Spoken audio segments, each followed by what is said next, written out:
Welcome to Chitra's cooking feast. இன்றைக்கி வீடியோவில் இன்ஸ்டண்ட்டான முறையில் நம்ம மாங்காய் தக்காளி தொக்கு எப்படி செய்கிறதுன்னு தான் பார்க்க போகிறோம். இந்த தொக்கு பார்த்திங்கன்னா இட்லி, தோசை, சாதத்துக்கெலாம் ரொம்பவே நல்லாயிருக்கும். சூடான சாதத்தில் நல்லெண்ணெய் விட்டு இந்த தொக்கு பிசைஞ்சு சாப்பிடும்போது டேஸ்ட் ரொம்பவே அட்டகாசமாக இருக்கும். நமக்கு இந்த தொக்கு செய்கிறதும் ரொம்பவே ஈஸி. ஒரு 15 நிமிஷத்தில் நம்ம இந்த தொக்கு செஞ்சிடலாங்க. வீடியோக்குள்ளே போகிறதுக்கு முன்னாடி இப்போ தான் நம்ம சேனலை ஃபஸ்ட் டைம் வாட்ச் பண்ணுறீங்கன்னா ப்ளீஸ் சப்ஸ்கிரைப் பண்ணிவிட்டு பாருங்கள் ஃப்ரெண்ட்ஸ். இப்போ வாங்க வீடியோக்குள்ளே போகலாம். கிளிமூக்கு மாங்காய் தான் எடுத்திருக்கேன். நல்லா 2 தடவை வாஷ் பண்ணிவிட்டு மேல் தோல் சீவாமல் அப்படியே நான் கேரட் துருவலில் வச்சு சீவி எடுத்து வச்சுருக்கேன். 1/2 கிலோ அளவு மாங்காய் எடுத்திருக்கேன். உங்களுக்கு எந்த மாங்காய் கிடைக்குதோ நீங்கள் அதுலேயும் ட்ரை பண்ணலாம். இங்கே பார்த்தீங்கன்னா 1/2 கிலோ அளவுக்கு நான் தக்காளி எடுத்திருக்கேங்க. தக்காளிக்குள்ளே இருக்கிற இந்த விதையை நம்ம எடுத்துகிட்டு மிக்ஸி ஜாரில் சேர்த்து நல்லா நைஸாக நம்ம அரைச்சி எடுத்துக்கலாம். நம்ம இந்த தொக்குக்கு தேவையான ஒரு பொடியை அரைச்சி எடுத்துக்க போகிறோம். அதுக்கு முதல்ல ஒரு பேன் வச்சு பேன் சூடானதும் 1 டீஸ்பூன் அளவுக்கு கடுகு சேர்த்துக்கிட்டேன். 1 டீஸ்பூன் அளவுக்கு வெந்தயம் சேர்த்துக்கலாம். வெந்தயமும் கடுகும் நல்லா பொரிஞ்சு வரணும். இப்போ ரெண்டும் நல்லா செவந்து வந்திருக்கு. இது ஆறுனதும் நம்ம உரலில் சேர்த்து நல்லா இடித்து எடுத்துக்கலாம். இப்போ இந்த தக்காளியை மிக்ஸி ஜாரில் சேர்த்து தண்ணி எதுவுமே சேர்க்காமல் நல்லா நைஸாக நம்ம அரைச்சி எடுத்துக்கலாம். இப்போ ஒரு பேன் வச்சுருக்கேன். 100 கிராம் அளவுக்கு நம்ம நல்லெண்ணெய் சேர்த்துக்கலாம். இந்த தொக்கு செய்கிறதுக்கு எண்ணெய் கொஞ்சம் நீங்கள் அதிகமாகவே சேர்த்துக்கோங்க. அப்போ தான் நமக்கு ஒரு 6 மாதம் வரைக்குமே கெட்டு போகாமல் இருக்கும். ஆனதும் 1 டீஸ்பூன் அளவுக்கு கடுகு சேர்த்துக்கிட்டேன். ஒரு கைப்பிடி அளவுக்கு நம்ம கருவேப்பிலை சேர்த்துக்கலாம்.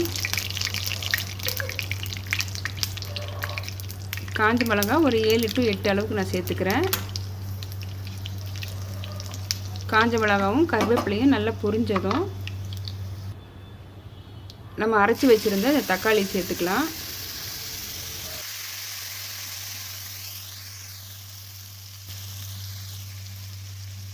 ஸ்டவ் லோ ஃப்ளேமுக்கு வச்சு நல்லா கலந்துக்கோங்க. நமக்கு இந்த தக்காளியில் இருக்கிற இந்த ஈரப்பதம் போகிற வரைக்கும் நல்லா சிம்லேயே வச்சு கலந்துக்கோங்க. தக்காளி வேகும் போது பார்த்திங்கன்னா மேலெல்லாம் தெரிக்கும். நம்ம ஒரு பிளேட் போட்டு ஒரு 5 நிமிஷத்துக்கு க்ளோஸ் பண்ணி கூட வேக வச்சு எடுத்துக்கலாங்க. இந்த ஊறுகாய்க்கு தேவையான அளவுக்கு கல்லுப்பு ஒரு கைப்பிடி அளவுக்கு சேர்த்துக்கலாம். உப்பு சேர்த்துட்டு நல்லா கலந்து விட்டு ஒரு 5 நிமிஷத்துக்கு க்ளோஸ் பண்ணி வைக்கலாம். இப்போ பார்த்தீங்கன்னா தக்காளியில் இருக்கிற அந்த தண்ணியெல்லாம் நல்லா சுண்டி ட்ரை ஆகி வந்திருக்கு பாருங்கள். இப்போ இந்த ஸ்டேஜில் நம்ம துருவி வச்சுருக்கிற இந்த மாங்காய் சேர்த்துக்கலாம். தக்காளியில் பார்த்தீங்கன்னா தண்ணி கொஞ்சம் கூட இல்லைங்க. இந்த மாதிரி எண்ணெய் நல்லா பிரிஞ்சு வரணும். அப்போ தான் நம்ம மாங்காய் சேர்க்கணும். மாங்காய் சேர்த்துட்டு கைவிடாமல் நல்லா மிக்ஸ் பண்ணிக்கோங்க. தக்காளியும் மாங்காயும் நல்லா மிக்ஸ் ஆகி வரணும். ஸ்டவ் லோ டு மீடியம் ஃப்ளேமுக்கு மாற்றிட்டு நல்லா மிக்ஸ் பண்ணி விட்டுக்கோங்க. இந்த தொக்கு பார்த்திங்கன்னா சாப்பிட்றதுக்கு ரொம்பவே டேஸ்டியாக இருக்குங்க. மாங்காய் தொக்கு தக்காளி தொக்குன்னு தனித்தனியாக செஞ்சுருப்பீங்க. நீங்கள் மாங்காவும் தக்காளியும் கலந்து நீங்கள் செஞ்சு பாருங்கள். டேஸ்ட் ரொம்பவே நல்லாயிருக்கும். கண்டிப்பாக ஒரு தடவை ட்ரை பண்ணி பாருங்கள்.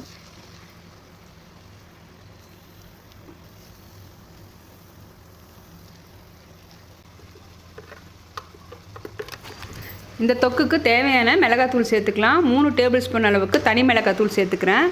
ஏற்கனவே காஞ்ச மிளகாய் சேர்த்துருக்கோம். நீங்கள் காரம் பார்த்துட்டு நீங்கள் சேர்த்துக்கோங்க.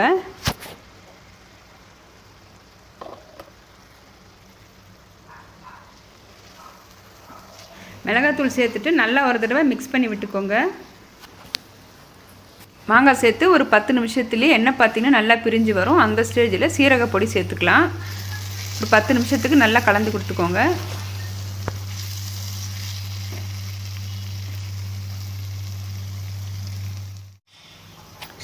இப்போ பார்த்தீங்கன்னா நல்லா எண்ணெய் பிரிஞ்சு வந்திருக்கு. இப்போ இந்த ஸ்டேஜில் நம்ம ஏற்கனவே வறுத்து வச்சுருந்த கடுகு வெந்தய பொடியை சேர்த்துக்கலாம். 1 டீஸ்பூன் அளவுக்கு சேர்த்துக்கிறேன்.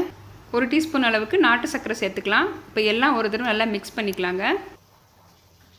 இப்போ நம்மளுடைய மாங்காய் தக்காளி தொக்கு இப்போ ஆல்மோஸ்ட் ரெடி ஆயிடுச்சு. இப்போ இது ஆறுனதும் நம்ம ஏர்டைட் பாட்டிலில் போட்டு நம்ம ஃப்ரிட்ஜில் ஸ்டோர் பண்ணி வைக்கலாங்க. 6 மாதம் வரைக்குமே கெட்டு போகாது.